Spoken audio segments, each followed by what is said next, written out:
ঢাকার March for Gaza ইতিহাসে লেখা থাকবে বললেন ফিলিস্তিন রাষ্ট্রদূত। ডিসেম্বরে নির্বাচনের লক্ষ্যে সংস্কার এগিয়ে নেওয়ার তাগিদ প্রধান উপদেষ্টার। মার্চে মোটরসাইকেলের দুর্ঘটনায় নিহত 233। ধানমন্ডির ভাইরাল চাঁদাবাজ আশরাফুল গ্রেফতার। সরিষাবাড়ীতে 14 বছরের এক কিশোরীকে জোরপূর্বক ধর্ষণ করার অভিযোগ। মাদারীপুরে 2 গ্রামবাসীর সংঘর্ষ, ককটেল বিস্ফোরণ, পুলিশ সহ আহত 40। ইসরায়েলে ব্যালিস্টিক ক্ষেপণাস্ত্র হামলা, বেজে উঠল সাইরেন। আইপিএল রান বন্যার ম্যাচে রেকর্ডের ছড়াছড়ি। আসসালামু আলাইকুম, ফাল্গুনী টিভির রাতের সংবাদে সবাইকে স্বাগত জানাচ্ছি। আমি ইরানা।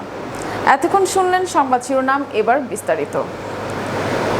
ঢাকার মার্চ ফর গাজা ইতিহাসে লেখা থাকবে বললেন ফিলিস্তিন রাষ্ট্রদূত। শনিবার রাজধানীতে প্যালেস্টাইন সলিডারিটি মুভমেন্ট বাংলাদেশ আয়োজিত মার্চ ফর গাজা কর্মসূচিতে লাখো মানুষ অংশগ্রহণ করেন।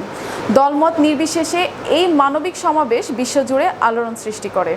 উক্ত সমাবেশ নিয়ে বাংলাদেশে নিযুক্ত ফিলিস্তিনের রাষ্ট্রদূত ইউসুফ ওয়াই রামাদান বলেছেন, ঢাকায় অনুষ্ঠিত মার্চ ফর গাজা কর্মসূচি ইতিহাসের পাতায় স্বর্ণাক্ষরে লেখা থাকবে।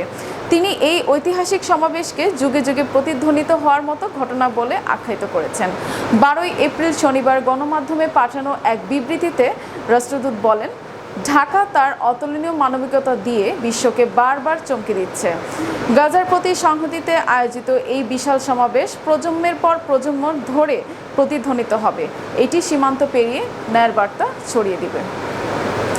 ডিসেম্বরে নির্বাচনের লক্ষ্যে সংস্কার এগিয়ে নেওয়ার তাগিদ প্রধান উপদেষ্টার। আগামী ডিসেম্বর মাসে জাতীয় নির্বাচনের লক্ষ্য নিয়ে সংস্কার কার্যক্রম দ্রুত এগিয়ে নেওয়ার তাগিদ দিয়েছেন প্রধান উপদেষ্টা এবং ঐকমত্য কমিশনের চেয়ারম্যান প্রফেসর মোহাম্মদ ইউনুস। ঐকমত্য কমিশনের 2 সদস্যের সঙ্গে এক বৈঠকে তিনি এ তাগিদ দেন।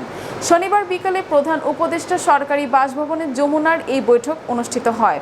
এতে অংশ নেন জাতীয় ঐকমত্য কমিশনের সহসভাপতি প্রফেসর আলী রিয়াজ এবং সদস্য ডক্টর বদিউল আলম মজুমদার। প্রধান উপদেষ্টার বিশেষ সহকারী মনির হায়দার এই সময় উপস্থিত ছিলেন। বৈঠকে প্রফেসর আলী রিয়াজ ও ডক্টর বদিউল আলম মজুমদার জাতীয় ঐকমত্য কমিশনের কার্যক্রমে অগ্রগতি সম্পর্কে কমিশনের চেয়ারম্যানকে অবহিত করেন।